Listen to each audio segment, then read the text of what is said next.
احنا مش هنسمح تاني بقولها ان حد يقرب من مصر تاني ويدخلها في الفوضى والخراب والتدمير تاني.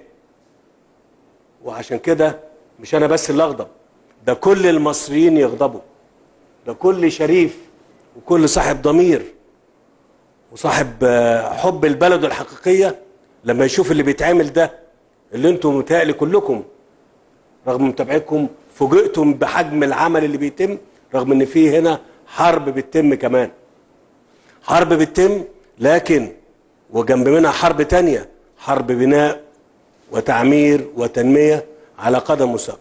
اصل خلي بالكم، ما المعركة دي بفضل الله سبحانه وتعالى يا هنهزمهم يا هنهزمهم.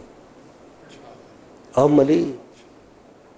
لازم تكونوا عارفين كده، احنا يا نهزمهم يا نموت، مش هيحصل غير كده. يتشالوا من فوق وش الارض كل قوه وكل عنف يا محمد. امال ايه؟